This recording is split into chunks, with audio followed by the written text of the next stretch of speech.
Coming up this morning, the triple threat, fitness, focus, and friendship. Let's get after it, men. Don't hit the snooze button. You do, you're 9 minutes behind the guy who doesn't. This morning, Mornings in the Lab with Keith and Friends. I'm the host. I'm Keith Willis. Let's get after it, Jimmy.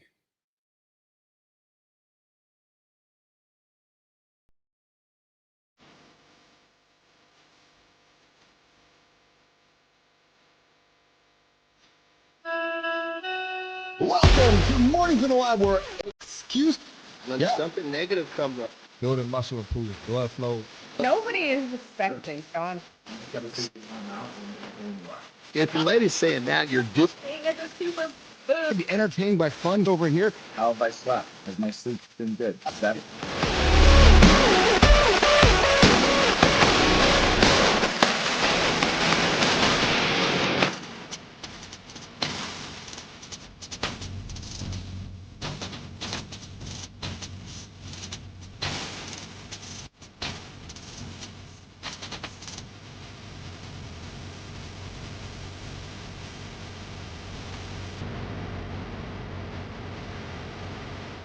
There he is. That's me. I'm your host, Keith Willis. Good morning, everybody. Good morning, nation. Good morning.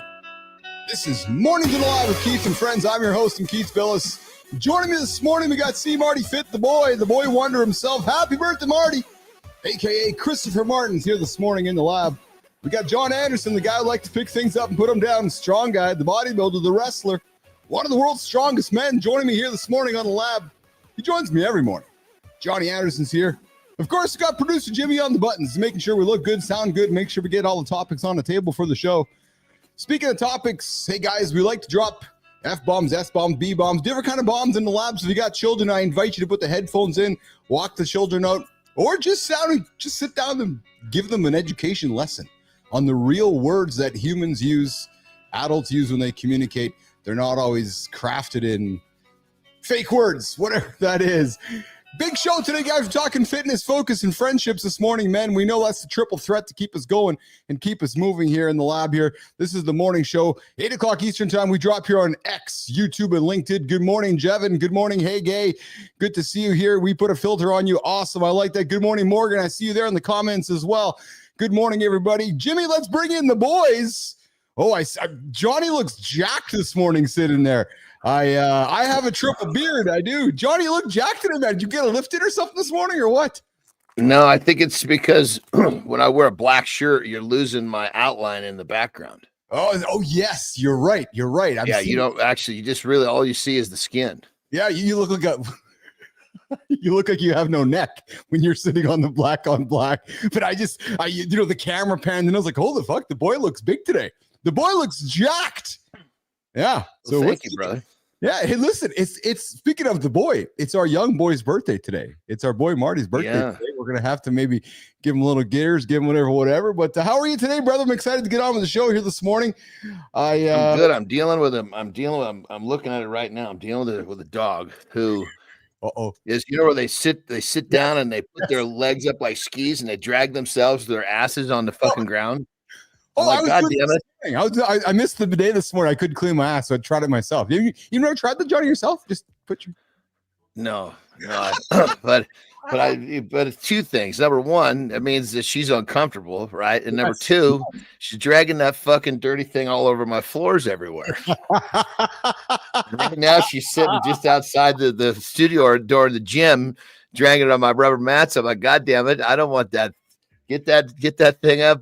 So when you send me for the first piss, I got to have a look at what's going on over here. Oh, man, our animals. Man, I love my dogs. I just love, I don't know about you, Johnny. As I get older, do you find yourself finding a little more affinity with the dogs? Like, do you find yourself getting closer or just the simpler things in life? You just appreciate your dogs more? Or because I know I've always loved, I'm a dog. I love my animals. I always have, but I find as I get older, I feel even more connected to them. Does that make sense to you?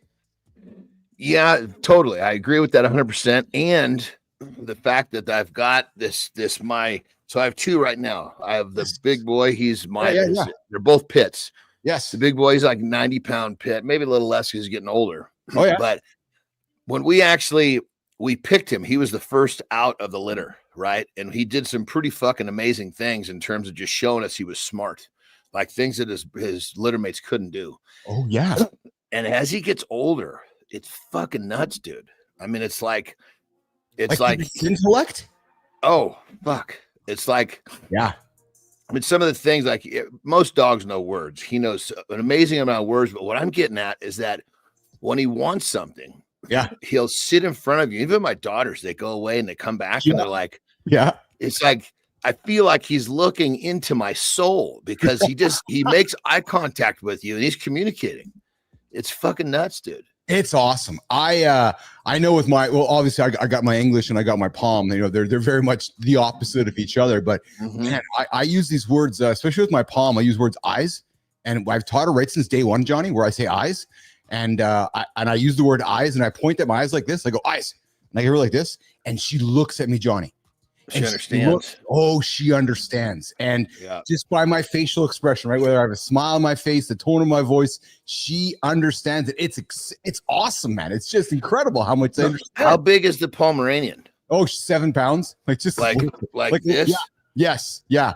I told Terry, once we're done with these two big fuckers, you know, where if she wants another dog, it's got to be one that she can put into a purse. That was exactly Lauren, Johnny. You know, we during the pandemic, we got caught up in some of the housewives bullshit and we watched some of that stuff on TV. You know, they had the Pomeranians there and so forth. And I always said I wouldn't get a Pom because I love my English bully. I've had 2 English bullies. I love my bully. But Lauren's like, I want to get a Pom, I want to get a little one. Greatest decision we made, brother. Greatest decision. She's so fun. She's actually a living teddy bear. Right. So when you're a big man, I'm a medium-sized man, little man, but just this little teddy bear carrying it around, or I go into my shops and I have this little teddy bear under my arm. And she's so sweet, man. Well, she can go, and the thing I like about the idea behind it is that she can go anywhere. You know, like right now when we go places, like for example, you know, we've not this weekend, next week, we got to go up to Oregon. Yeah. To for my brother's middle son who passed for his celebration of life. Okay. Yes. And yes. For these 2 big fucking dogs to be gone for 4 days and board them, you know, it's $150 a night to board these 2 fucking dogs. Whoa. Yeah. Yeah. You know, and then it's like, I mean, it's just kind of, I guess what I'm getting at is that it's just there's a lot to taking care of these big fuckers because they can't just go with you everywhere. Yeah, it's so true. It's so true. I would say that my dogs certainly have an effect on my ability to travel, and I don't mean that in a negative way. I love my animals, and I need to have them cared for when I travel, and that just doesn't mean sticking them in a kennel somewhere, or I need to have. Well, and that's the problem. You stick them in a kennel, it's like it's like fuck. It just doesn't feel good. I won't do it. No, and I've made this joke with you on the show before, where I want to create wealth so I can buy an airplane. Why? So I can take my dogs with me. And that's I mean, it's dude. They're fucking literally building a landing strip right outside of our neighborhood on the property, because with the homeowners has a huge fucking plot of land. Because people, you know, where everybody here is fairly well off, and some people are wanting to fly in from like where they're coming in from, like Huntington, or where they're actually building a landing strip. I can see it I'll be able to watch the planes coming from my front door.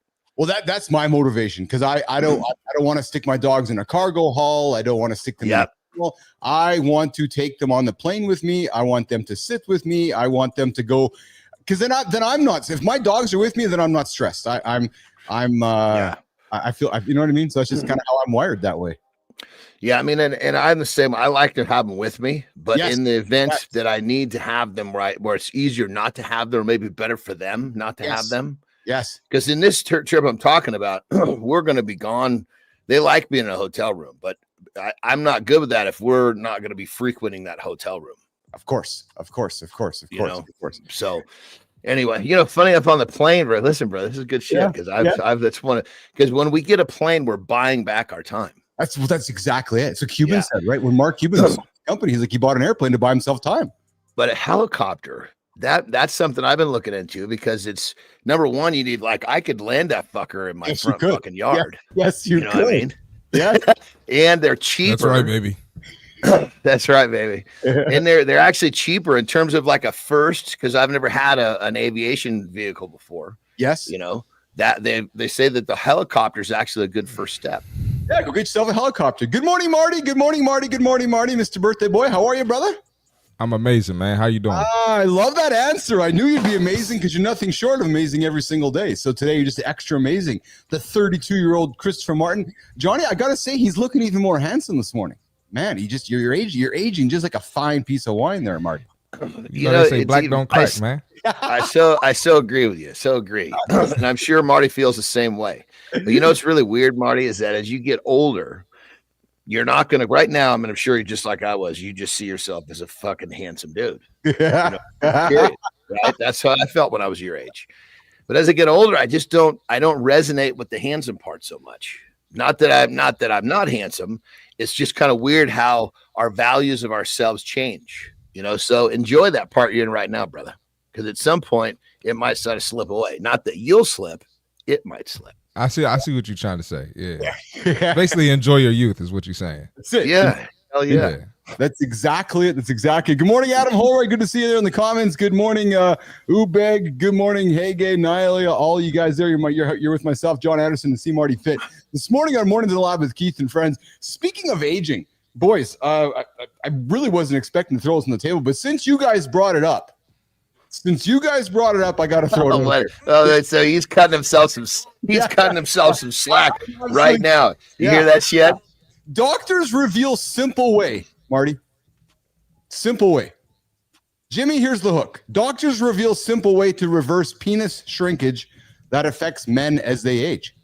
Here we go. This is relevant, Marty, because I got older on the weekend, man. I turned 53 on Saturday, and got up for a piss today, and I looked down. I was like, oh, I see I'm older today. I don't know what that means. I don't know what that means. For 26% of men who are unhappy about their penis size, here's one thing you can do. In 2023, they did a study, guys. 4,000 and 1,100 men were sampled in a study showing that approximately almost 27% were dissatisfied with their size of their penis in the United States. And Dr. Arkady Limnaski has revealed one way you can apparently reverse penis shrinkage as we get older, Johnny and Marty. And his comment is actually quite straightforward, quite simple. It's full of cliche, but the reality is his comment is this, and it goes right into our topic today, fitness focus and friendships. Marty, make sure you maintain a healthy lifestyle. Eat healthy food, drink less alcohol, especially beer, because beer drops the testosterone. And anything you're doing that's going to work against that, you are going to have penis shrinkage, apparently. And his other comment is you might want to focus on doing some pelvic exercises and so forth. And here's the thing, Johnny, why they shrink over time is because of the food we're putting in our bodies. I was going to say, because I'm going to bust this thing up. I mean, I mean, I'm not sitting here like I measure this thing, but I can pretty much guarantee my shit's not shrinking. Yeah. Well, so bang. And if you think about it, does it make sense if it would? Think of it like an air balloon. You blow up a fucking air balloon, you blow that thing up 100,000 times, it's going to be the sack is going to be bigger. It's going to have, the ability to hold more air. Well, every time you get a stiffy, think of it like that. If it's being worked, that thing should continue to evolve. Blood vessel damage, the biggest issue we have as men as we get older, by the food we're putting in our body. These tissues can become deprived of oxygen, nutrients causing shrinkage. So, if you got cardiovascular disease, if you get diabetes, all this stuff is going to restrict blood flow around the body, including the penis. Apparently, and reality is it causes it to look smaller than it is. So you want to hear about blood vessel damage. Yeah. Right now. Fontana. We're talking penis, Montana. Well, Fontana. Yeah, so Marty, this is, I was a little younger than you when this happened, but I figured from the youngster, you got to learn a lesson from this. So, here we go, Marty. I don't know how I was in college. So call it 22. And I'm thinking I'm all that, and I'm with this chick and we're doing it doggy. Right. And I'm trying to be the man, and I'm trying to really, get down and bust her hard. Yeah. My shit slips out. And when I go to jam it back in, hits her square in a butt cheek. Oh my goodness. Broke literally it. just completely just torqued it. and I was like, I actually heard a crack, like I cracked my knuckle. Oh But my it God. wasn't my knuckle. And I'm getting almost a little worked up as I just think about this. Anyway, so I knew something was wrong, and I grabbed it, and I was like, I felt this fucking weird, I guess you'd say like a bump, like deep on the shaft, way down, like inside the scrotum. You know what I mean?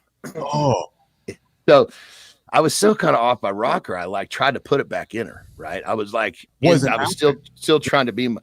I didn't even get that thing a quarter of the way in, and it was like sharp fucking shooting pains in that little bump that I had on the side. So, dude. So I kind of tell her, I say, hey, you know, I don't know what happened, blah, blah, blah. You know, had to be honest. Yeah. I wake up.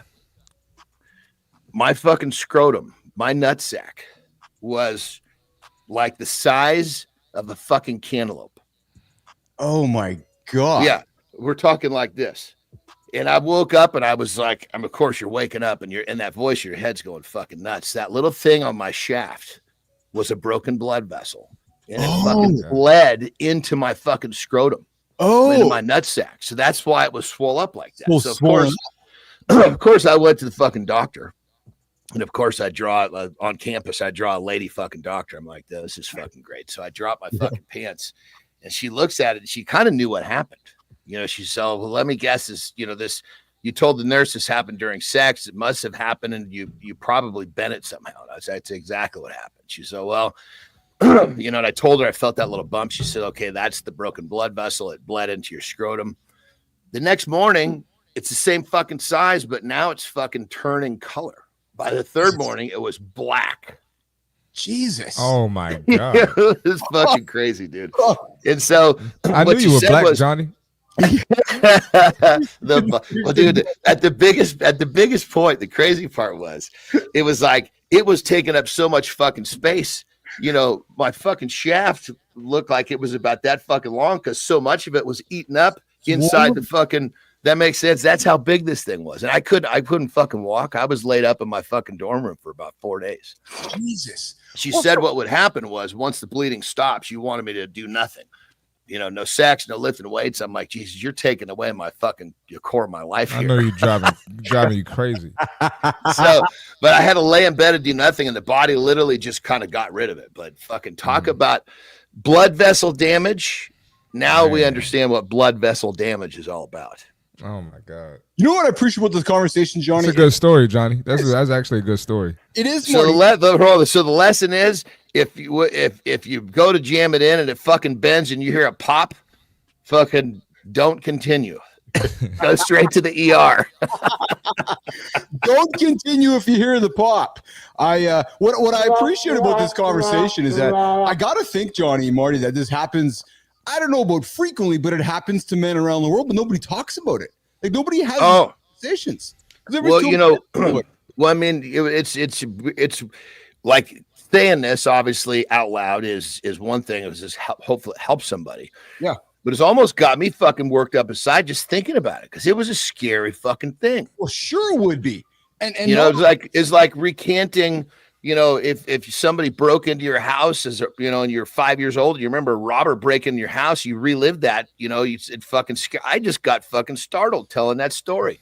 Yeah. I can imagine. Man. Yeah, no kidding. I mean, it was like, but you got to remember, this is perfect because it stems from Marty being the young handsome man and me saying, "Oh, handsome will go away." But right at that point, handsome is so important, especially at 22, so important to us. Right? Then being a fucking getting down in the sack, so important to us, right? Lifting weights, or at least for me, so important. And all of a sudden, in one fucking evening, it's all fucking gone. Oh my goodness. Yeah. Jimmy, let's go to the accountability check-in. We're gonna come back with a bunch of other topics. We're gonna let Johnny digest that moment he's having in his head from a past experience when you might have broke the shaft. Hey, Fontana, what's going on, brother? Good to see you there in the comments. Great to see you there. Fontana, it's Marty's birthday today. Not Curtis, Marty's. Yeah, Marty's birthday today. Yeah, we're celebrating Marty today. We're going to ask Marty what he's up to today on his birthday. But listen, some of the best decisions you'll ever make, they're the ones that feel right to you. Not because they check a box, not because they make everyone else happy, but because they reflect who you truly are. Yeah, Fontana. Happy birthday, Charlie. You can show up for others and stay true to yourself, but here's how. You can share what's on your heart, even if it's messy. You can stay open to different perspectives. You can celebrate others while honoring your own path. But real kindness includes yourself too. So I invite yourself, go look in the mirror today. Be kind to yourself first before you're kind to somebody else. When you're kind to yourself, focusing on your fitness, focusing on yourself, focusing on those friendships. What a great way to live your life. Get up, get after, don't hit the snooze button, and ask yourself, what's one way you can honor yourself today? Fontana, what's one way you're going to honor yourself today? Send me a text. What are you doing today, brother? What's one thing you're going to do to take care of yourself, your mental fortitude, your big goals this morning? Hey, I'm your host, Keith Willis. This is Mornings in the Lab with Keith and Friends. This is our accountability check-in. A little bit of accountability discussion to put in your ears as you guys get through your day here. We drop it every single day here at 8:15 Eastern Time. The only morning show, the big show for men. Mornings in the Lab with Keith and Friends. All right, boys, let's keep it rolling here. So I found something this morning in the lab that, yes, Fontana, get after, brother. Get some meditation in today. Good seeing you, Clody. Good seeing you in the comments there. Hey, boys, Johnny, I know you're a coffee guy. Marty, I know you're a coffee guy. Are you guys into teas at all? Do you guys drink tea? Not really. Yeah, No? I actually any dig interest in tea. tea? I dig tea. Yeah. So Yeah. according to a recent study by Northwestern University, brand new breaking today, the simple act, Johnny, you'll like this, man. The simple act of brewing tea can effectively remove toxic metals like lead and cadmium from drinking water, potentially offering an accessible method to mitigate health risks associated with water contamination. Well, you gotta get the water thing straight, man. You can't. It's unfortunately we can't be drinking fucking tap water anymore. Yeah, it's true. Black tea, Johnny and Marty, showed slightly higher metal compound capacity due to its finer grind and large surface area. Cellulose tea bags outperform cotton and nylon bags, and loose leaf teas were tested alongside bag variations. While the researchers don't recommend using tea as a primary water filtration method, these findings suggest, though, that regular tea consumption could contribute to reducing heavy metal over time, particularly in areas with contaminated water sources. But here's the thing. The effectiveness, John, Marty, of tea in removing heavy metals from water varies depending on several factors. Longer brewing durations resulted in greater metal removal with a 5-minute steep. Here's the great stat that I thought was interesting. A 5-minute steep, boys, reduced lead concentrations by about 15%. Steep your tea. Don't be afraid to steep your tea. And Ricky Clody's coming in more than 5 minutes. Yeah, it's so I thought that was quite interesting. So that's some news breaking this morning. Steep your tea, guys. When you steep your tea, you might remove some heavy metals from your tea. Hey guys, I got a question for both of you. Since we're talking some fitness, focus, and friendships today, so I think this is a conversation that comes up for debate because I don't know if there's a right or a wrong way. Although Johnny, you're going to say there's a right way. Marty, you're going to say there's a right way.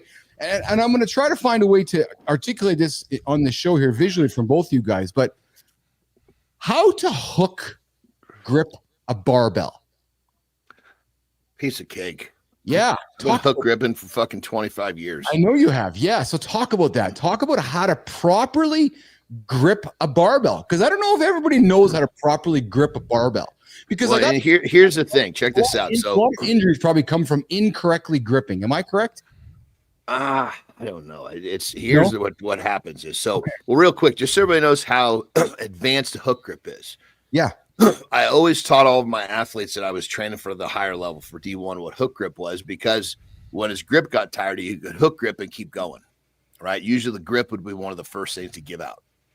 And a hook grip is basically where you take your thumb, yes, try to put it in a way where you can see it. Yes. And so here's the bar. You're basically the hook grip is where you're grabbing your thumb. That's the hook. That makes sense? Yeah. So you can't get if you can get 2 fingers on the hook, you're pretty good. You can grab the bar with the other 2, but they're not doing much, right? So when these athletes would show up their D1 programs, their coaches would go, you know how to hook grip.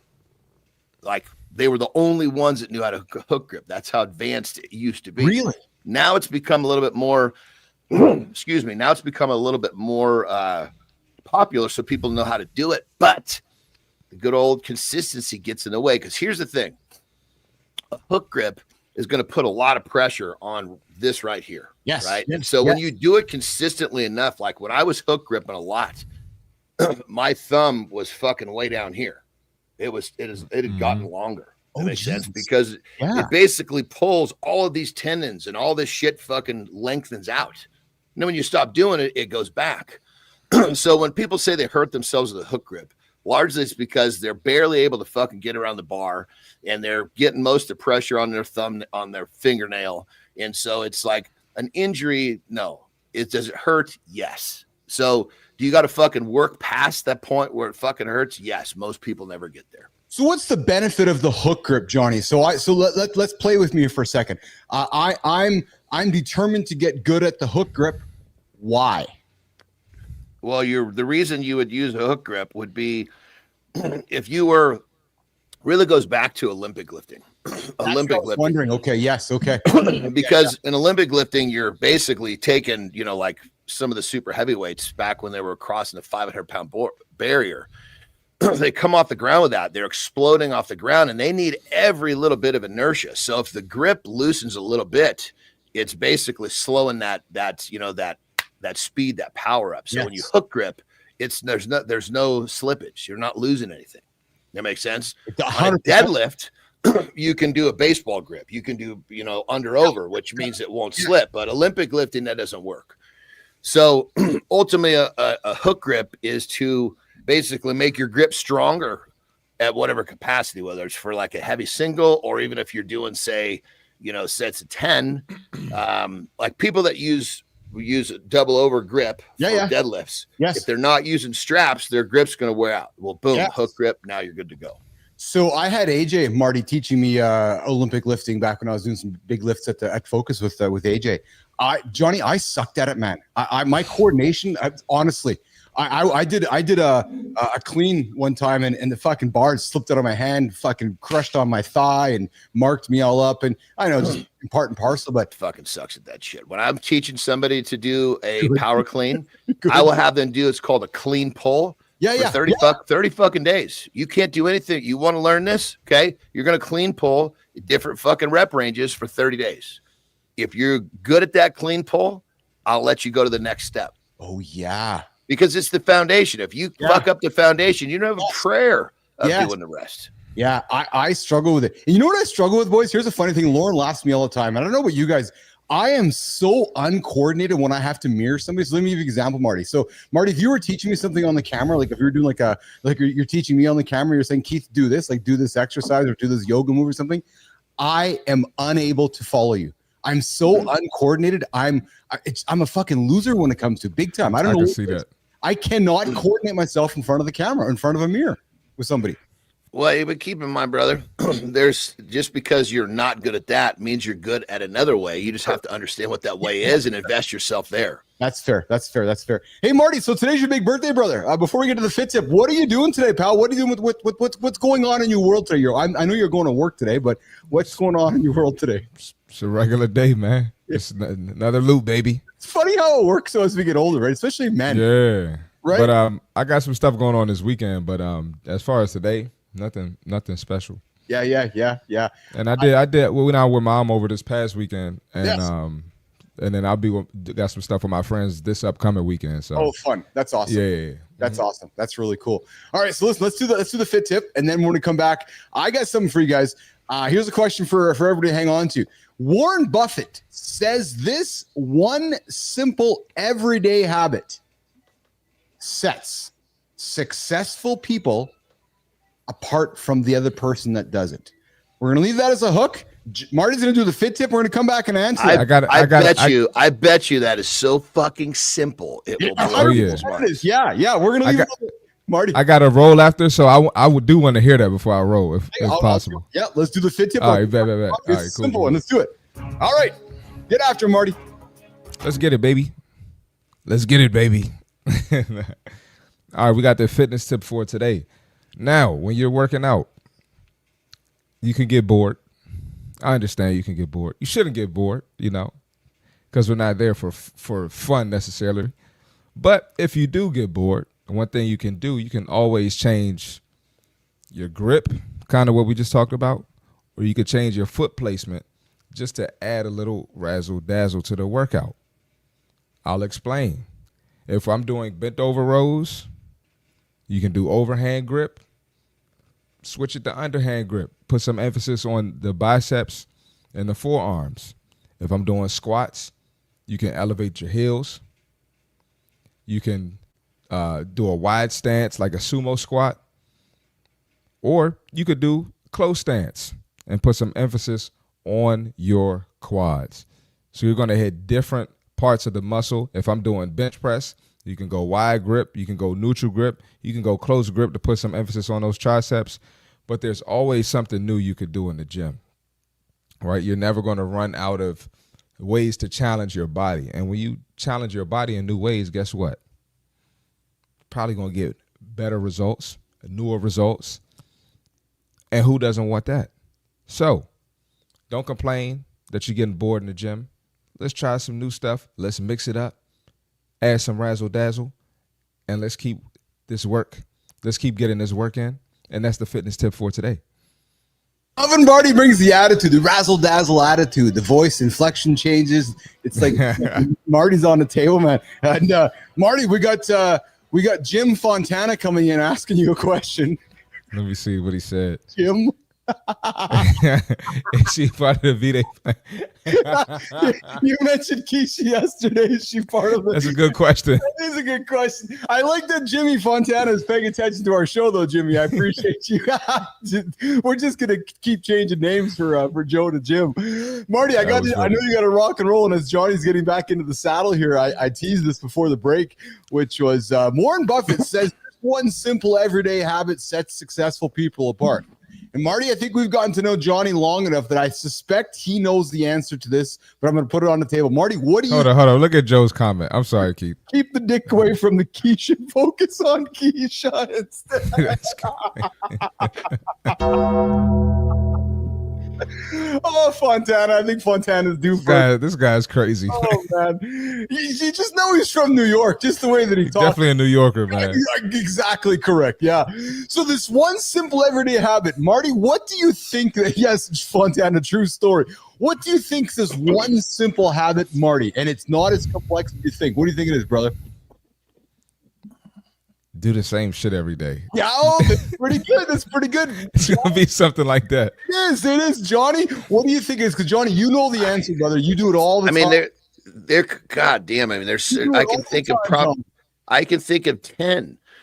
But, I mean, the one that, I mean, I don't know that this is it, but I think that I don't know. I mean, my first thing that came to mind was having a set bedtime. Oh, okay. Well, kind of close. Fontana, what are you guessing, brother? Here's what it is. The difference between successful people and really successful people is that really successful people say no. Oh, almost everything. Because what was the original thing you said? Because as you started laying out the answer, it was almost like my mind started going a different way. What did you originally say? Yeah, Warren Buffett says this one simple everyday habit sets successful people apart. I should have listened to that a little. I should have listened to that a little bit deeper. Yeah, but saying no is absolutely necessary. When I read this, I thought of you, Anderson, because you are the no king, and I mean that with a compliment, actually. Because as Buffett says, at first glance, this quote might seem counterintuitive, as you often associate success with taking on more opportunities. But when you say no, you're prioritizing the importance on what's really important, Marty. Dude, those are my superpowers. I will do what other people will not do, and I'm really fucking good at saying no. Yeah, I know you are. Take those away from me, and I ain't got shit. Marty. And it sounds simple, but when you say no, you got to realize you're going to piss some people off, right? You're going to rub some people the wrong way. You're going to offend some people, but that's what it takes. That's part of the process. Yeah. Saying no helps you prioritize your time, because it says to me, as perhaps your client, as your customer, as your friend, that time's really important to you and you value it. So that when you're going to spend time with me, that we're going to value that time collectively because time is not plentiful. It also allows you to focus on, and I love this word, boys, we talk about all the time on the show, intentional decision making. I got two choices to make. I'm putting my time. Even if you're not good at making intentional decisions, by saying no to one thing is indirectly saying yes to something else. That's exactly so right. If you say no enough, if you're only good at saying no, there's only a few things left. And if you're not a lazy fucker and you're actually investing yourself into those things, you literally, it's almost like you're intentional by default. Yes. Well, and what I like about when you say no is it allows you to obsess over what you want to say yes to. Right. And when you obsess over a customer, over a client, over a situation, when somebody else isn't obsessing over it, it sets you apart. It absolutely sets you apart. So, Marty, as you go through your day today, brother, your birthday day today, all the permission in the world, my brother, to say no constantly. Nope. Exactly right. I'm always ready. that'll absolutely set you apart. So I thought that was an interesting, comment to throw on the table here because I think we're so quick to say yes. Entrepreneurs are quick to say yes. I'm quick to say yes, but saying that yes has more of a negative impact than it does when we actually say no along the way. So I thought that was a good conversation for us to throw on the table here. Marty, you gonna roll out of here, brother? Yeah, man. Joe's crazy, man. I know. I see that Fontana's talking about his lovely wife there when she's saying the no king. All right, listen. Let's talk about fitness, focus, and friendships. The triple threat. Marty's going to get out of here. Johnny and I are going to keep the conversation going. Marty, have yourself a good birthday. Yeah, tell AJ I said what up, man. Yes, I will. 100%. I will. Happy birthday, Marty. Have a good loop, brother. Thank you, man. See y'all tomorrow, man. All right. Yep. Johnny, let's talk about the powerful trio that's transforming men's lives. It's this idea of fitness, focus, and friendships. Individually, each offers significant benefits, but when you combine them, they become an unstoppable force for enhancing overall wellness and fulfillment. I know that as I went through my journey in life, Johnny, again, we're same age, it took me a long time to figure this part out, that it's all three things, whether I was head down in fitness or head down on focusing on the business or avoiding friendships along the way. I don't mind being a solo operator. I like being in my own space. I don't need a big group of friends. I know very much you're the same way, but there's something to be said that when you put the three together, the fitness, the focus, and the friendships, it really does create compounding benefits for men, specifically for men. Right, when AJ comes in here, I'm going to talk a little about some of the loneliness challenges that us men are having. But Johnny, enhancing mental resilience, reducing stress, improving that physical health and longevity, and those stronger emotional bonds and supportive communities. When you hear me mention this triple threat for men that brings us together and helps us succeed in life, what comes to mind for you, brother? To me, it just goes back to the way that men behaved before all this fucking distraction got put into our worlds. That makes sense? It does. I mean, it's like if you remove all the shit that we deal with, you remove take social media away, men would basically get together, they would have friendship, they would focus, and usually it would be some sort of a physical activity involved. How often do you hear about people going to play basketball, and group? There used to be much more of this, and it's almost like our current world kind of strips us from the shit that we just would normally do, but now we're not, and we're suffering because of it, and most people don't even realize it's happening. Yeah. Jimmy, I see AJ sitting in the green room there. Let's bring AJ in if he's ready to have this conversation with us. We're talking the triple threat here this morning. What's up, Zeglin? Hey, what's up, guys? Hey, brought you a What's little up, AJ? We traded in Johnny. We traded in Marty for AJ. We traded in the black 32-year-old dude for the old 42-year-old dude here. Yeah, it's exactly it. Hey, did I miss that question somehow, or did I not? Was I not moving the right direction with that question? I just started actually. No, you sometimes you'll ask a question, and I'll kind of take it in a slightly different direction, which is not leading you away from where you want to go. Not at all, man. This is great because I want to have a conversation around this. So, AJ, today's main topic is really about the men's triple threat, right? Fitness, focus, and friendships. And I don't know, in my experience, and I'm wondering about your experience as you meet with your clients and you meet with athletes around the world, if men are really good today of those three things, or if in your experience, you know, we're good at the fitness part, but we're shitty at focus, or we're good at fitness and friendships, but we're bad at the other one. Is it a common thread, AJ, where the men you're hanging out with, the men you're talking to, like this triple thread is really what sets somebody apart? Does that make sense to the question I'm asking?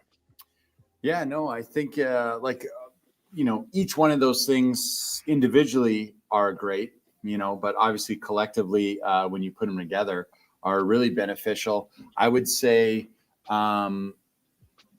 we all always have room for growth in every area, right? So there's always things that we could be doing better.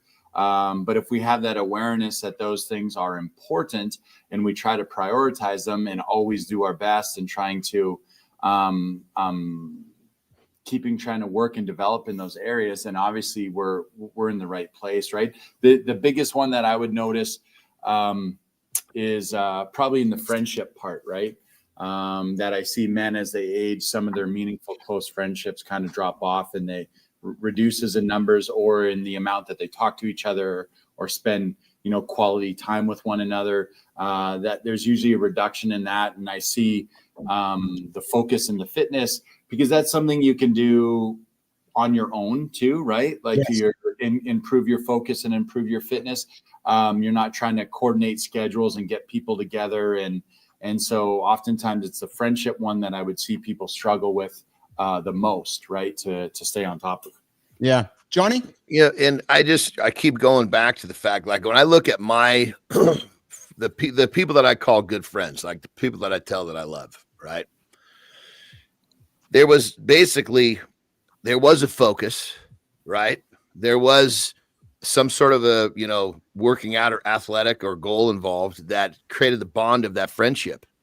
And so I think that these pieces have been, again, like I was saying in the beginning, I think we've become so distracted. We're not using our time to go, we're not having those groups like we used to have. Like think back 20 years ago, there was all sorts of fucking groups of people doing shit. Cause now there's so much competition for our attention. Yes. And that competition is so much fucking easier to just pick up your phone and be occupied versus when that didn't exist. I got to get in the car. I got to drive 15 minutes to meet my men's group where we XYZ physically together. Well, that's a bond. That's a friendship. That's a focus. And this shit is fucking vanishing like a goddamn fart in the wind. Like, for example, myself, I am good with the focus and working out part, but I don't have as much time with my friends doing it. And that kind of sucks. There's a void for sure. Some of the best times of my life was when I was bleeding with one of my buddies, so to speak, working on a goal. I found some recent research. I don't have it in front of me here. I need to find it up for a future episode. But AJ, as society has aged and changed, men are spending less time in men's groups. Men are spending less time at churches, and men are spending less time in the gyms together because of internet culture and Instagram culture.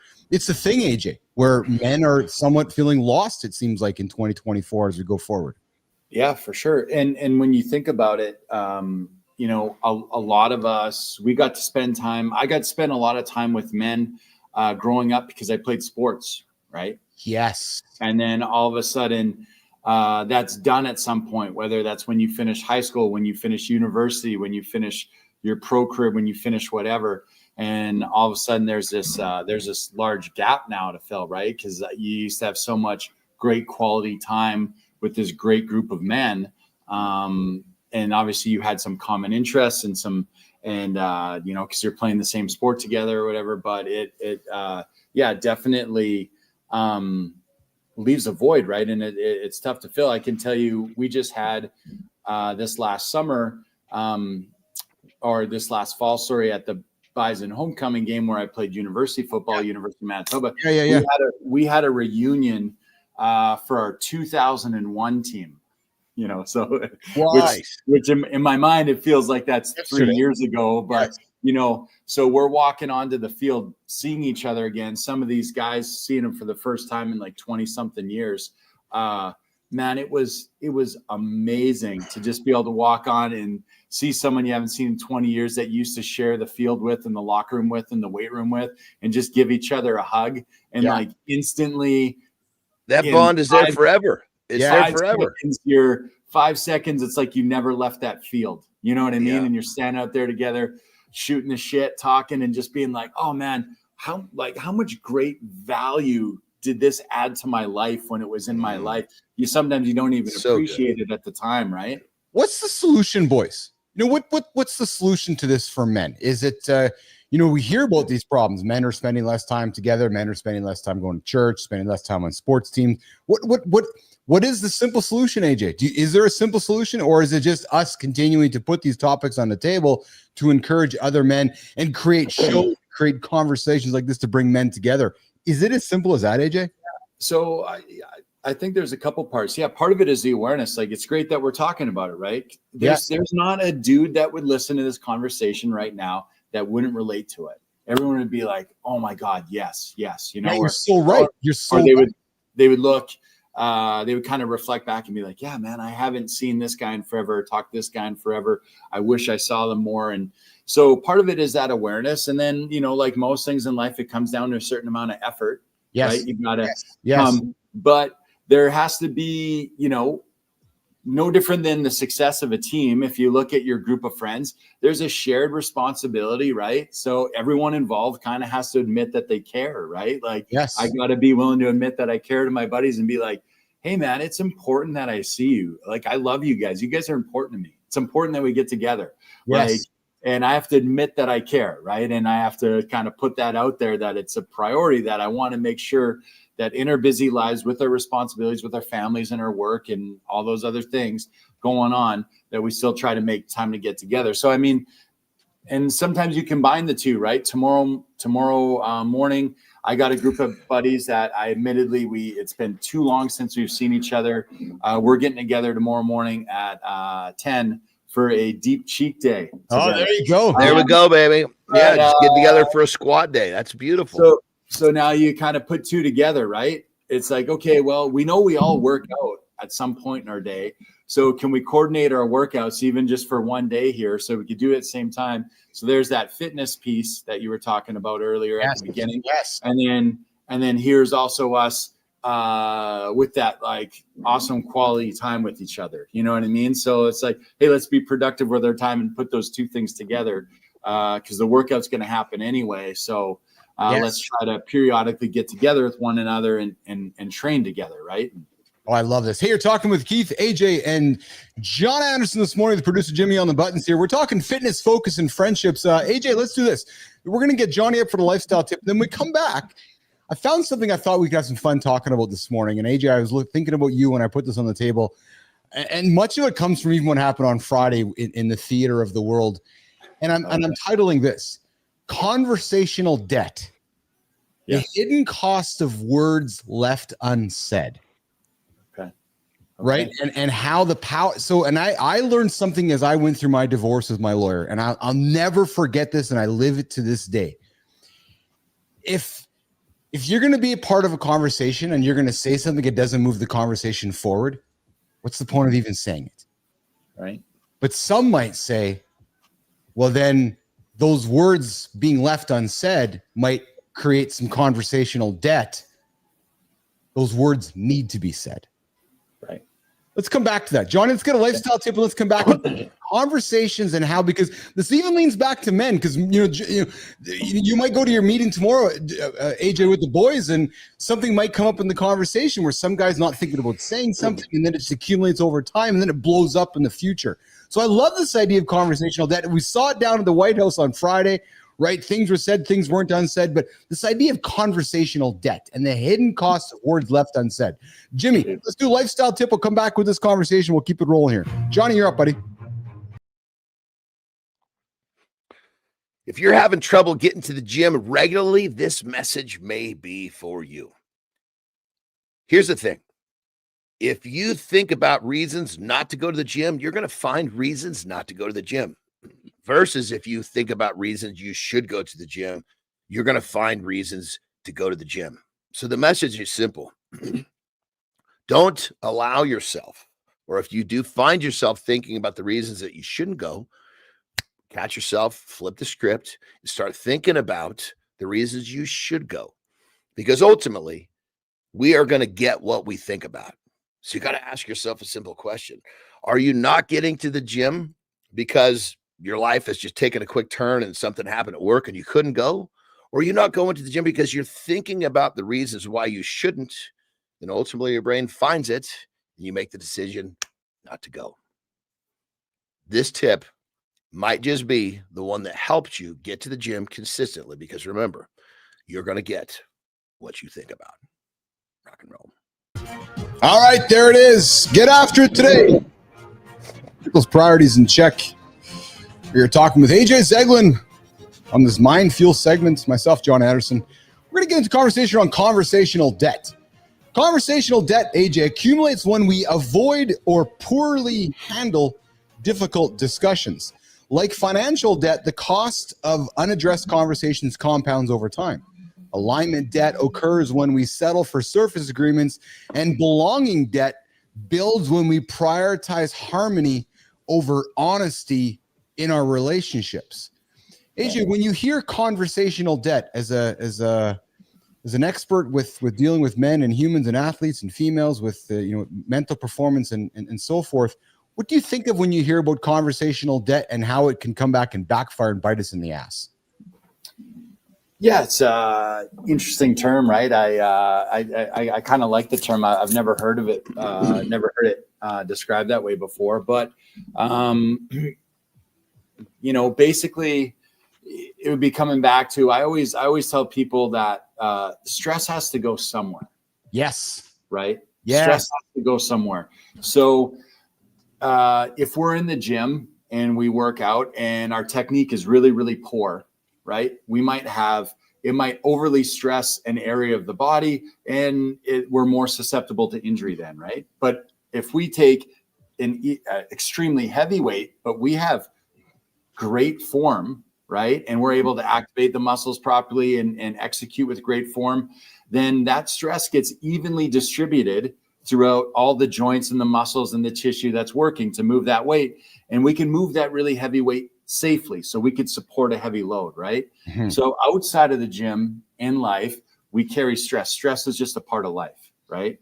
And if we have the proper tools, and then we're able to evenly distribute that stress so we can handle it, right? Yes. Because we're never just getting rid of it. It's part of life, right? So yes.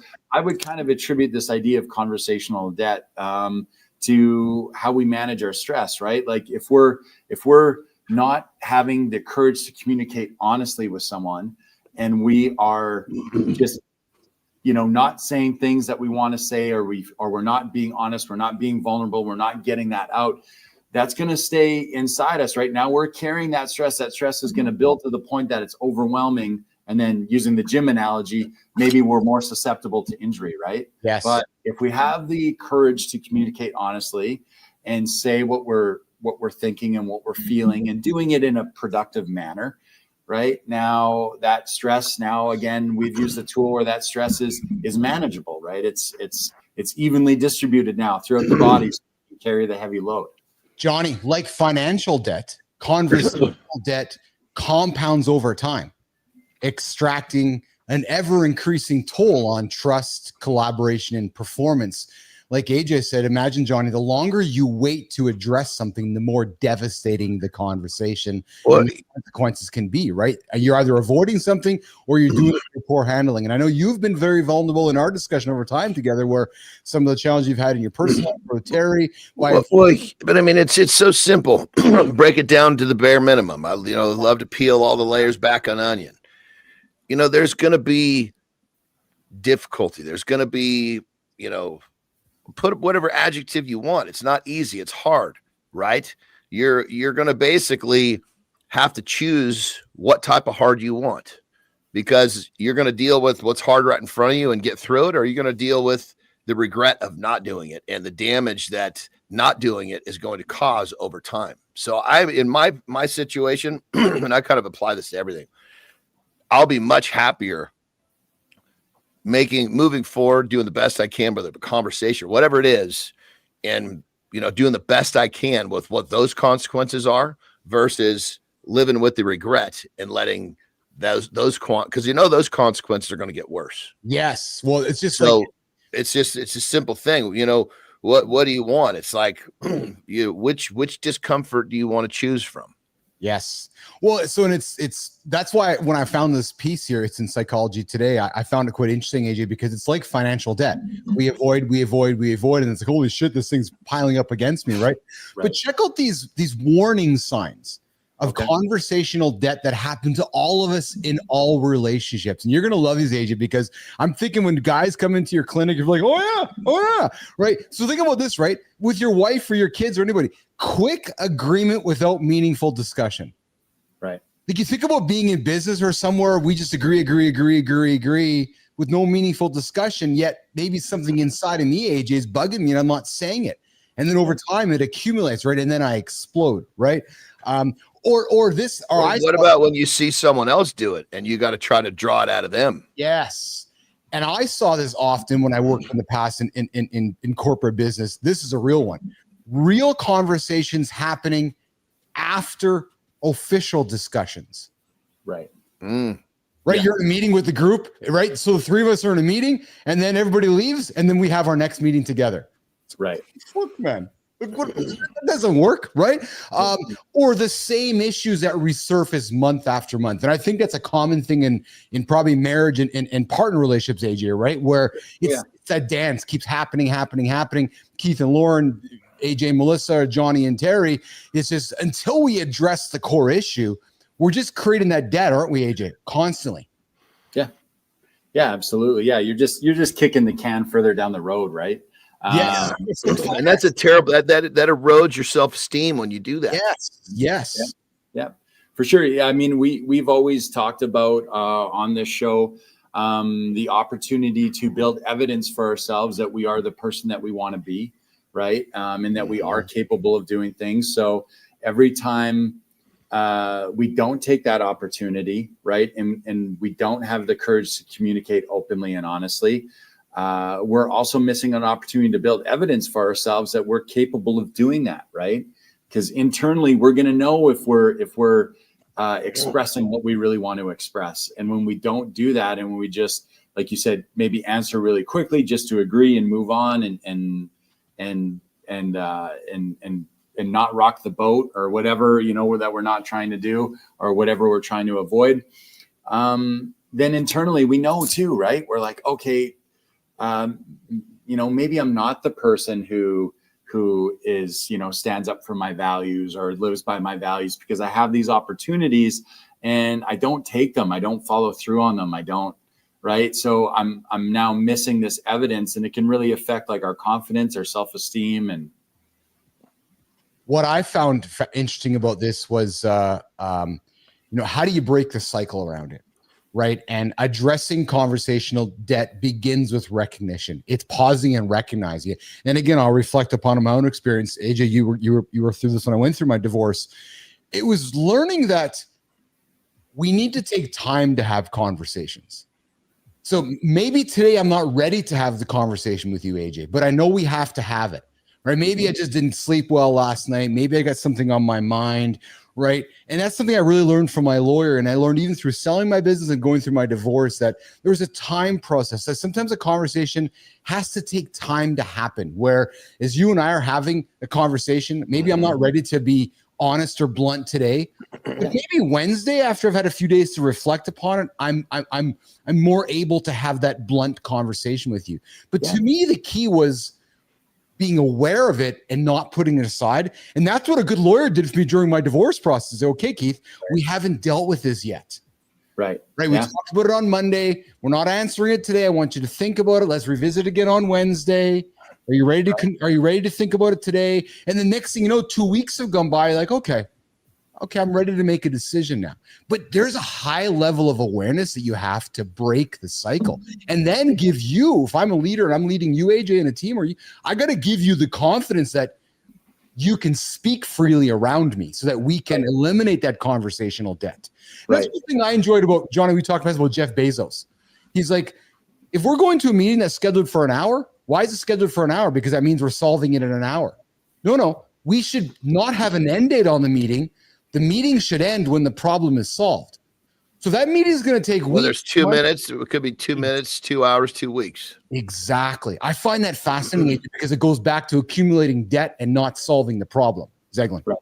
Right. Yeah, no, that's interesting. I kind of love that perspective of looking at it. And what you were describing just before the Bezos example there, I think is what John is always talking about in how we're, in responding instead of reacting. Yes. When you're going through that process, right? You were like, okay, how am I responding? Like, where's my awareness in this situation? Yes. I'm going to respond to these issues in my divorce or selling my business or whatever. And I understand there might be a process to it. And I might need a little bit of time to make sure that I'm responding in a way that I feel is helpful and moves us forward and is in alignment with my values and what I'm trying to accomplish and the challenge that I'm trying to work through, instead of just reacting in the moment and making these knee-jerk decisions, which obviously can really have a negative effect on us, right? So I think you're right. Like the process of responding might take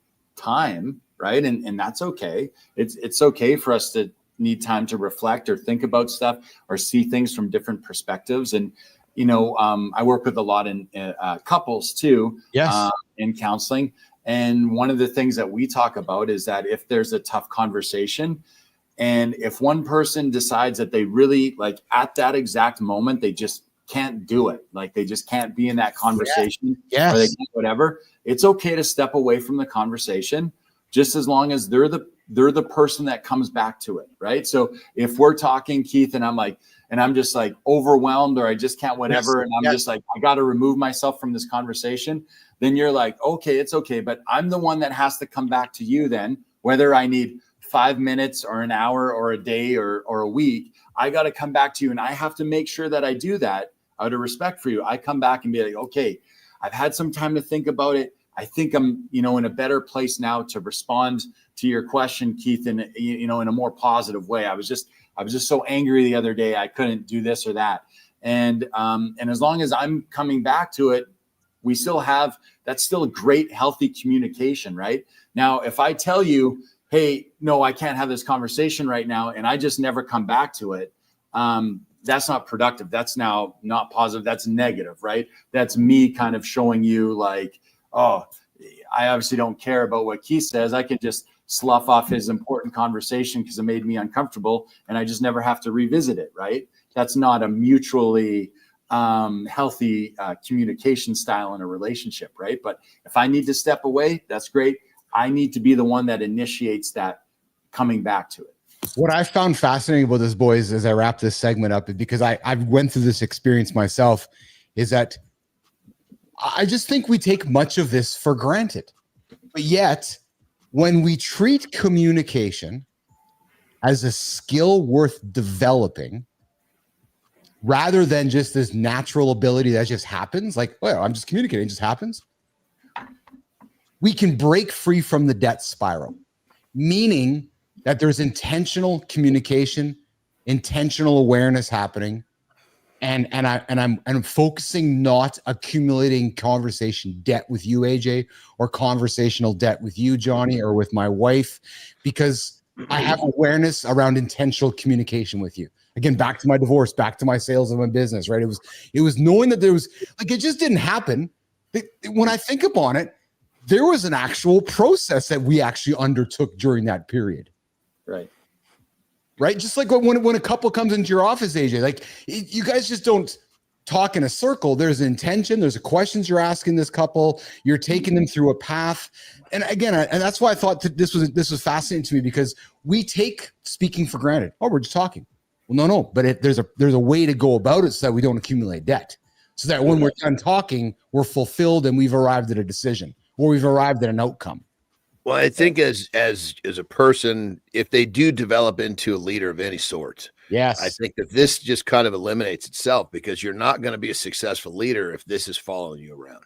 Yes. Well, it's interesting because I have some topics here about leadership today. I'll get to later this week. But that's exactly it. How you converse with others is because I would say a leader pulls his pants down first. Yes. You gotta ask the uncomfortable questions. You got to make the uncomfortable statements.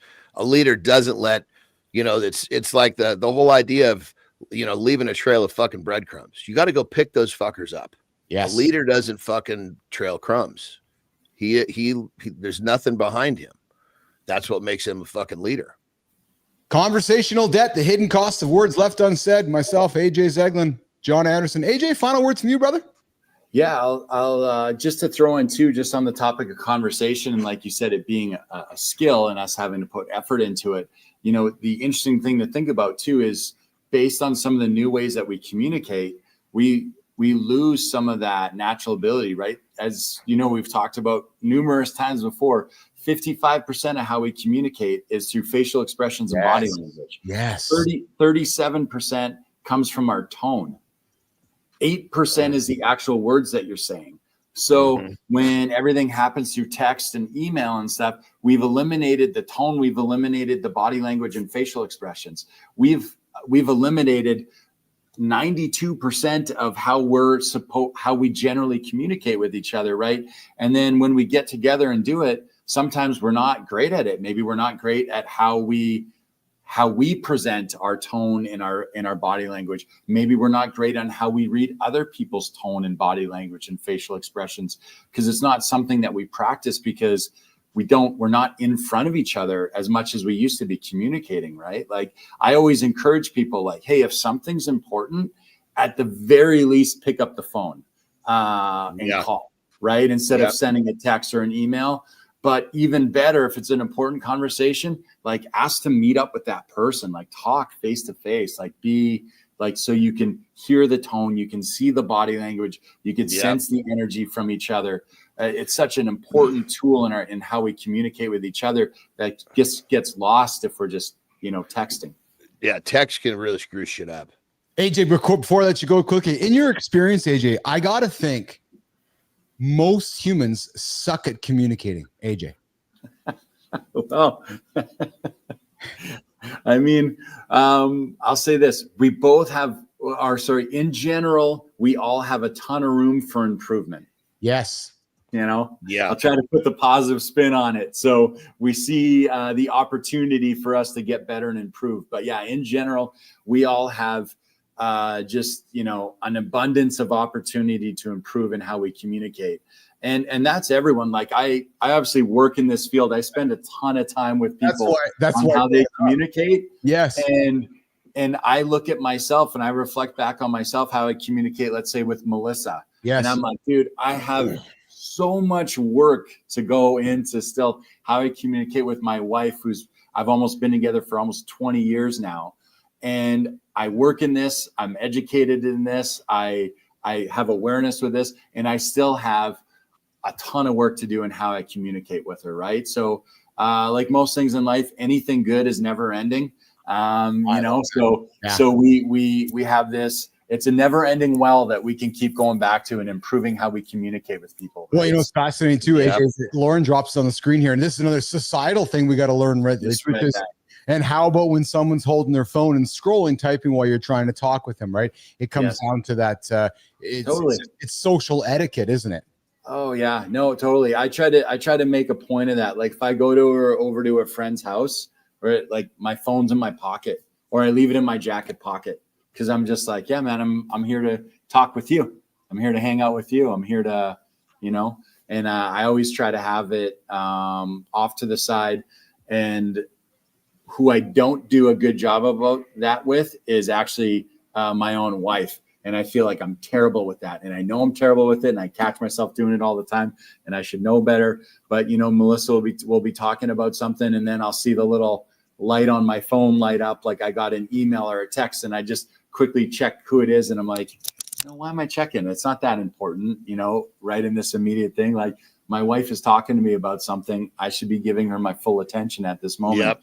I got a lot of room to grow there, Human nature. We have room for improvement in everything. Yes. Yeah. Isn't that the truth? Good discussion, boys. I thoroughly enjoyed it. Yes. I love the idea of communicating, love the idea of conversations. Obviously, it's what we do here on the show here and so forth. Mr. Zegman, I appreciate you, brother. Great stuff here today, man. Yes. Thank you, AJ.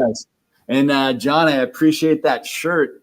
I didn't notice it until you did the lifestyle tip, but man, I remember jumping on criticalbench.com and just like that being like one of my main sources for like powerlifting like information back in the day. It was awesome.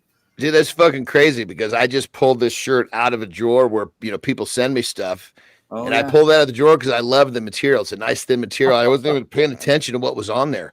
Oh man, I remember like jumping on there with all my buddies, and we're like trying to use their percentage calculators on Critical Bench, and they always have 1 rep max calculators, and then trying to like, devise our next bench program based off of their calculations and blah blah. And yeah, this as soon as I saw it, I was like, oh man, I remember Critical Bench. They're definitely a helpful tool for sure. Yeah. Yeah, they were great.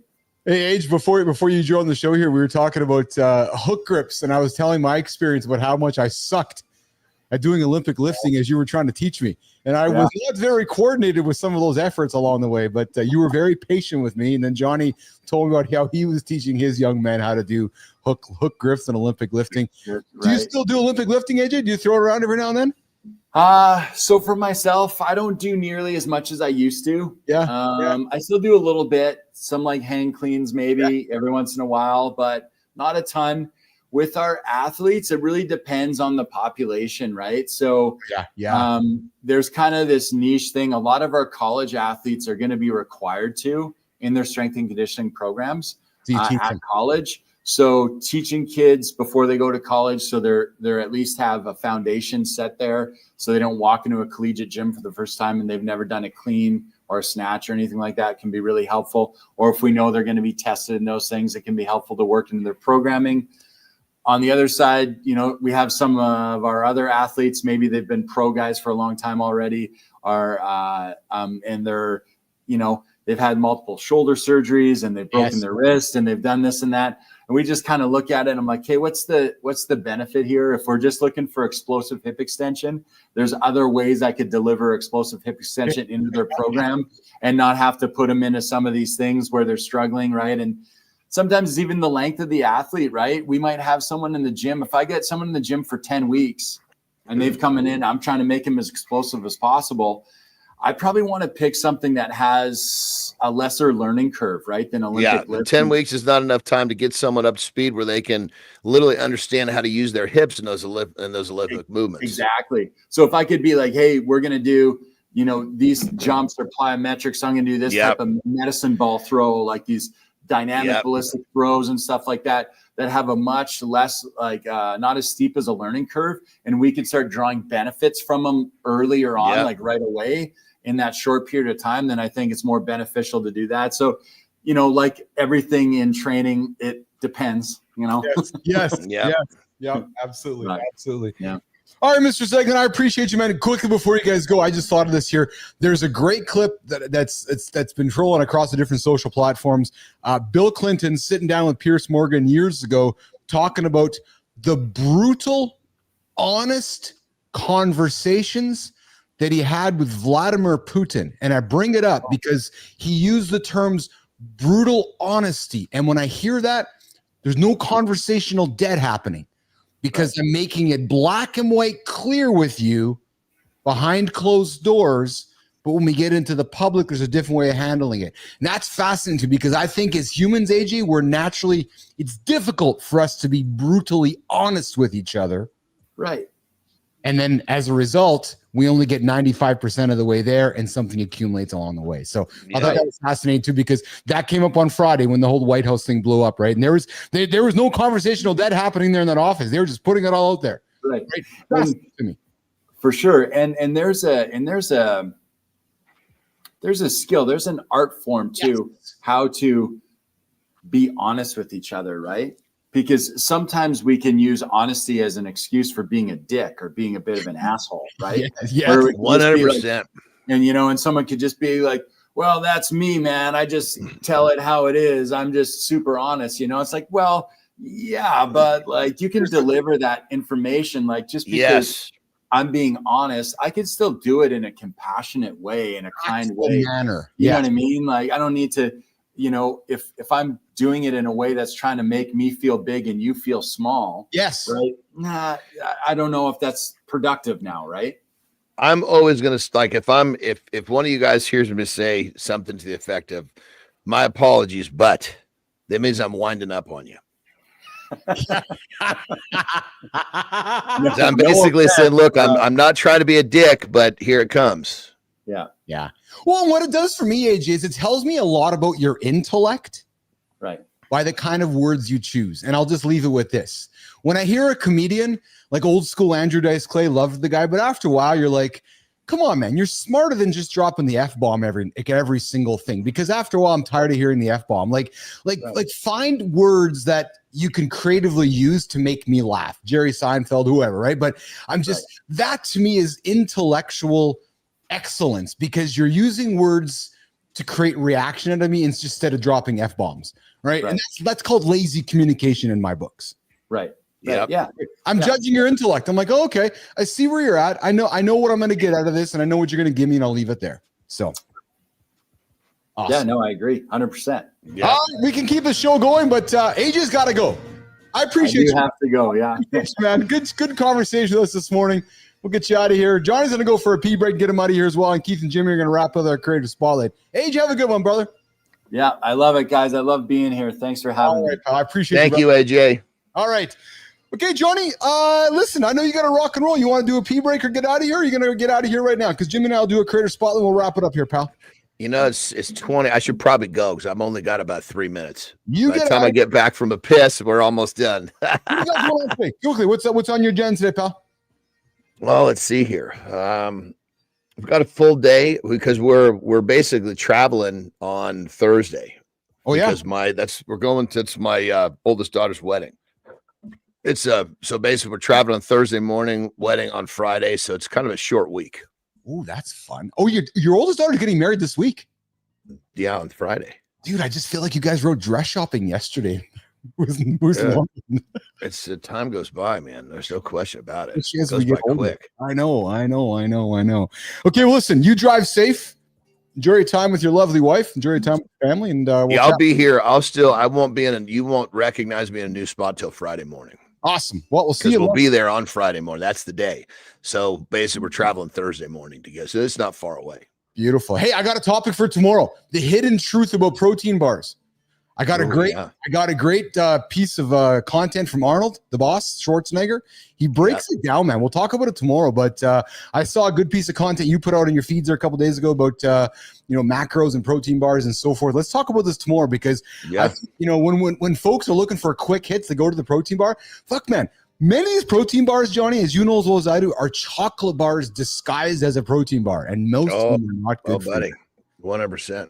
Most of them are. You got to know what you're looking at for sure. Okay. So we'll talk about that tomorrow. Good chat today, brother. I appreciate you. You have a good one. Be well today. We'll talk in less than 24. Okay. Have a good loop, my brother. Awesome, pal. All right, Johnny's getting out of here, Jimmy. I'm gonna reset it. We're gonna reset. Hey, I'm your host, Keith Willis, the host of Mornings and Live with Keith and Friends. I got after it every single day here, 8 o'clock Eastern time, with my friends Christopher Martin. His birthday today. My other friend John Anderson. Of course, my buddy AJ Zeglin. Our buddy Jory Jansen joins us on Monday, Wednesday, Friday, talking nutrition, food, those important things. Guys, we talk about things in the lab here about business, athletics, performance, leadership, lifestyle, conversations to help you guys get out of bed, not hit the snooze button, conversations to help you achieve those big goals. We believe those goals start in the morning. Getting your ass up, not hitting the snooze button, getting after it. It's easy to hit the snooze button. Man, my nose is itchy today. What's up, Jimmy? 9 minutes. Yeah, 9 minutes today, 9 minutes tomorrow, 9 minutes the next week. Next thing you know, you're hours behind the guy who's not hitting the snooze. Some of the things we talk about here in the lab. All right, we've been around for the last hour or so. What did we talk about here today? We talked about how to hook grip a barbell. Jimmy, just how do you hook it, right? Some content we talked about today. We talked about conversational debt. What happens when we don't speak truths? What happens when we don't put all the facts on the table? Not only that, what happens when we don't speak what we need to say? Maybe we only get to 95%, 96%, 98%. Maybe we don't get to 100% of what we want to say. Maybe it takes longer. I know I was going through my divorce and going through business, selling the company there. Everything wasn't said in one meeting. It takes time. It takes many meetings, right? To get that debt out the window. to get it all on the table. The idea of conversational debt builds, man. It builds. Great conversation with AJ Zeglin. We talked at the beginning of the morning loop at the first start of the show here. The unpredictable part of Mornings in the Lab. We talked about why men's penises shrink over time. Okay?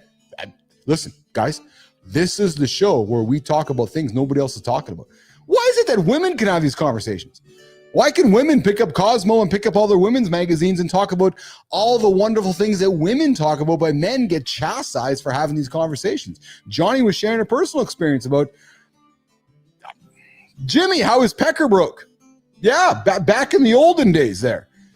That's the kind of conversations we have. Not crude. No, just experiences, guys. Locker room talk. Men conversations. So we talked about that this morning. We also talked about Warren Buffett. What's the one simple everyday habit, Jimmy? What is it? What's the one simple everyday habit that sets excellence apart from mediocre? You know what it is, guys? It's saying no. Saying no more often than yes. We are quick. I'm one of them. Quick to say yes, yes, yes, yes, yes, yes, yes.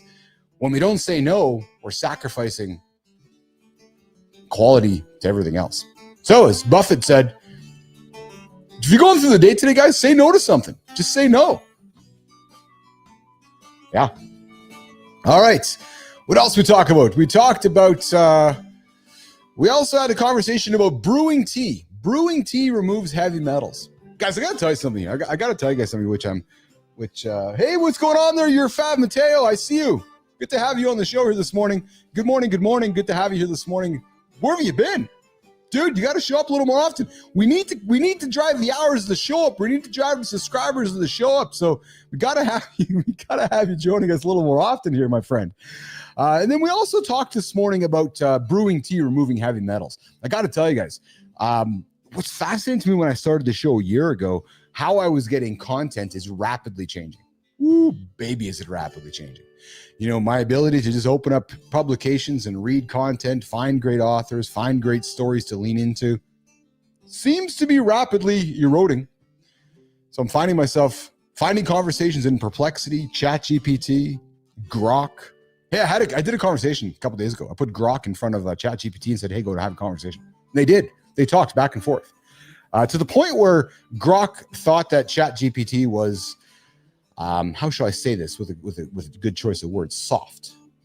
They thought that Grok thought that ChatGPT was acting somewhat, my word, woke, somewhat safe, somewhat too kind. And Grok was challenging ChatGPT. And what were they arguing about? Melissa asked me the question yesterday. She's like, what were they talking about? What were they? What were the two AIs talking about? They were conversing about who was better creatively. Yeah. So here's what I did. I set them up and said, hey, ChatGPT, here's Grok. Hey, Grok, here's ChatGPT. Have a conversation. And then I sat back and observed it. And they talked. They had a conversation back and forth. And they challenged each other as to who was more creative. Yeah, true story. Maybe we'll do it on the show here the next year, a couple days or so. But they had a conversation about who was more creative than the other. And without a doubt, Grok is absolutely more creative. I did subscribe to ChatGPT Pro yesterday, so I'm eager to share my experience with that with you guys in the next couple of days. I tried Operator. Man, Jimmy, my nose is itchy, man. I can't get out of this here. I'm going to change the camera angle while I scratch my nose. Lauren's upstairs rolling her eyes going, really? Yeah. It's just the itchy nose here today. I don't know why that is, Jimmy. Jimmy, why do you think I got the itchy nose here today? Just itch. But yeah, so we had ChatGPT and Grok talking, and they were just yapping away. And I'm telling you, fascinating outcome from that. Maybe I'll record the experience and play it on the show in the coming days. Okay, Jim, let's get to the creator spotlight. Are we going to celebrate somebody here today who's going to be grateful for our celebration, or are we going to be celebrating somebody today who's going to shit on me for celebrating them? If you're wondering what I'm talking about, we did a celebration with somebody on Friday in our creator spotlight. As you guys know, we do the community corner segment of the show here at this time, where we like to take somebody who's Jimmy, where we like to take somebody who's doing some great work. We take two platforms, LinkedIn and X, and we like to take what they're doing. Jimmy, I'm not on the horizontal feed, man. What's going on there, pal? I'm seeing that you're having some challenges with the I have no idea why I'm not up on the screen here. There we go there. Yeah. Jim, I think we're having problems with the horizontal, man, because I saw that no, I was not there actually. I'm there now because I put myself up there, but I was not there for the longest time. So I'm not sure what's happening over there. But anyways, let's get to the creator spotlight, the community corner. Here's the part of the show where we celebrate folks doing great work and hopefully folks that appreciate the value of doing great work and we share it with them. So we're going to start this one. Jimmy, let's start this one on Substack today. Yeah, let's flip the script. Or you're thinking, what the hell, man? I got the LinkedIn stuff ready. So Jimmy, I can see myself not on the horizontal screen again right now. If you look over there, I am absolutely not on the screen. So not sure what's happening there, but I'm going to put myself up there right now because I don't see myself. There we go. I'm up there again. Yeah, Jim, there's no, I'm definitely not on the horizontal screen here, pal, until I put myself up there. So I'm not sure what's happening on your end, but I put myself up there now. So let's just leave me here on the horizontal because I didn't see myself there. Yeah, I'm not sure what's going on. Okay, listen, let's do the creator spotlight, Jim.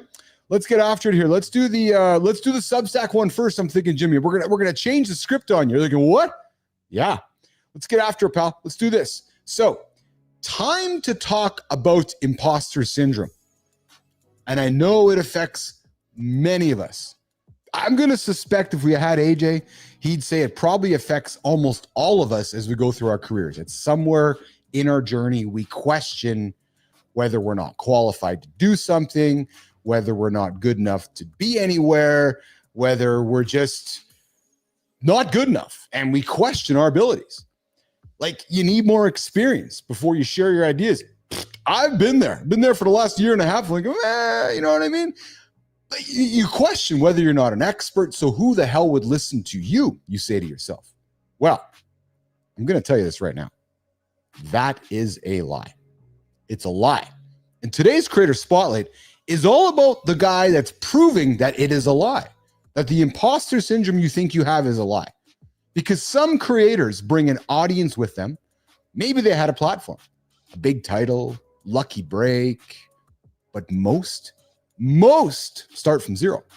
They document, they experiment, they learn, and they share the playbook so you can do the same thing. And that is exactly what today's creator is doing, and we're going to celebrate here in a quick second. Jimmy, let's get after, pal. This morning, Mornings in the Lab is very pleased to celebrate this person from Substack. We are going to celebrate, Jimmy. Eyes up on the screen. It is Mark Willis. What a shaking Mark. Mark runs the Creator's Playbook, a Substack powerhouse breaking down how the best creators write, grow, and make money online. Yeah. Mark has spent over a decade in the trenches, writing, publishing, and making all the mistakes so you don't have to. That's what I've been doing for the last year. Learning all the things that you don't want to do. Yeah, true story. Making all the mistakes so you don't have to. Mark's got a newsletter. It's not just theory. It's real strategies, real lessons, and real proof that you don't need to be an expert to start. No, baby. Here's the bottom line. If you want to write better and grow faster, read Mark. Check out his Substack. If you want to sell digital products without overthinking it, read Mark. If you want to turn your knowledge into income, read Mark. This dude practices what he preaches, and if you're serious about building something online, pay attention to Mark. Mark, I appreciate you, man. I love the content you're making. You're doing the work. We see you. We appreciate you. And we want to, and we are celebrating you this morning on Mornings in the Lab, Keith and friends. Keep building, keep sharing, and keep leading the way. And here's how it works. We want to have you on the show. We want to take somebody in your orbit and celebrate them. It's all about paying it forward. So, Mark, we invite you. Come hang out with us. Let's get you on the show. Let's get you celebrating somebody on the Creative Spotlight. Mornings in the Lab, Keith and friends. Yes, Benzie, I like that. We listen to you because of what you bring to the table. I appreciate you, Benzie. Appreciate that a lot. Jimmy, that was a good one, man. I like this Mark dude. He's good. Listen, we got somebody else coming up here on the LinkedIn side of things. As you guys know, we're obviously also building a business over on the LinkedIn platform, and we got somebody here who we're going to take some time celebrating, and we're hoping He's going to enjoy the celebration as well in our Community Corner segment. Hey, yesterday in the Community Corner, we got some content up on the LinkedIn platform celebrating Nicole Bernard. So those of you that have been here since day one, Nicole was around with me on March 11th when we started the show. Our anniversary is coming up here, and Nicole was gracious to join me as we started this platform, and we created some great content yesterday about that over on the LinkedIn platform. But now we're going to keep our momentum happening. And here's a question for you guys. How many times have you heard this? Just keep applying. Just keep applying. How many rejection emails have you gotten before you even spoke to a human, let alone an AI? How many job searches feel like sending your resume into a black hole? Here's the truth. Applications don't get you hired. You know what does? It's conversations. Yep. Conversations, baby. And today's Creator Spotlight is on the guy who proves it every single day. He's the one showing frustrated professionals how to skip the automated rejection cycle and land six-figure jobs. Yeah, the right way. By talking to real people, not just hitting the submit button. Who's that guy, Jimmy? You ready, Jimmy? This guy, this morning, Mornings in the Lab with Keith and Friends, is celebrating Dominic Imwale. With Shake and Dominic, we're celebrating you, brother. Dominic's a career coach and a LinkedIn powerhouse who's helped his clients land roles at Deloitte, Salesforce, JP Morgan, and more. Here's the kicker. He's not about the mass applying and hoping for the best. Nope, you heard me. He's not about mass applying. He's not about hoping for the best. He's not about the pray and spray strategy. His entire strategy, network like your career depends on it. Yeah, because it does. He's been in the trenches. This guy has watched resumes pile up, seen candidates ghosted, and knows exactly what separates the ones who win from the ones who wait. And now, baby, he's breaking it all down every day right here on LinkedIn. So I invite you, check out Dominic's profile on LinkedIn. If you're sick of playing the job game, if you're sick of playing the job search game by the old rules, spray and pray, apply and why, Dominic is the guy to follow. There you have it. Dominic and Wally, we want to have you on our show. The invite is open to you, brother. Bring that nice Sharpie coiffed head. Bring that nice, beautiful haircut to our show. And tell us who you want to celebrate. Pay it forward in the Community Corner, the Creator Spotlight, right here on Mornings in the Lab with Keith and Friends. All right, Jim. That was good, man. Those are some good creators we're celebrating here today. Now, I might have one more topic to throw on the table here if I can just pull it up here quickly. I'm just going to see if I can get it going here for you guys. If it's ready. If not, we're going to do it tomorrow, Jimmy. Let me see here. Yes. No, I think we're going to do this tomorrow, actually. We're going to... I think we're going to create some content to how to be instantly more confident on camera. You know, I got folks knocking on my door saying, how do you do this live thing? How do you get in front of the camera all day? Don't you get nervous? I'm like, oh yeah, I get nervous. But I put the headphones in, get behind the mic, and all the nerves go away. Just go have some fun, right? But people are curious. How do you look in the camera? How do you communicate? How do you do things with confidence? We're going to create some content for you guys coming up in the next few days, but how to be instantly more confident on the camera. People are reading less. People are watching more. You know, we all have messages we want to deliver. We all have conversations we want to have. The best way to do it is right here, looking at the camera, looking at your audience, imagining how you can communicate to that person on the other end using clarity in words. Being clear, not clever. All right, Jim, I think we're going to wrap it up, pal. All my topics are done. Yeah, all my topics are done. Tomorrow, what do we got tomorrow? Jimmy, what do we got tomorrow? I'm going to look quickly here in the lab here. Tomorrow's topic of conversation is 258. Tomorrow, it is going to be the art of communication. Yes, helping men express their feelings. We're going to get after that tomorrow, guys. We talked today about fitness, focus, and friendships, the triple threat for men to achieve those big-ass goals. So, I think we're going to work our way out of here, looking for the buttons. Let's see here. There, we're in there. Yeah. Let's see here. No, not that one there. No, we're going to go to this one here. There we go there. All right, Jimmy. I think we're walking out of here, Jim. Yeah? You guys hear the sounds?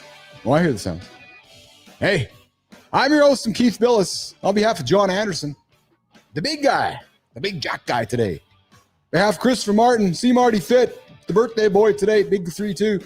On behalf of Fontana, on behalf of Jimmy, producer Jimmy, on behalf of Melissa behind the scenes. We got Lauren in the comments. We got Benzie on the comments. Good time. I appreciate all you guys. Guys, I missed some of your comments on the horizontal today because I was so busy looking here that I missed what was happening over here. But we'll get better at it tomorrow. Listen, we're going to get after it tomorrow, guys. How to communicate more effectively. Our feelings as men. Tomorrow, Mornings in Live with Keith and Friends, 8 o'clock Eastern time, right here. X, LinkedIn, YouTube. We'll see you guys tomorrow, lesson 24. Get after it. See you guys.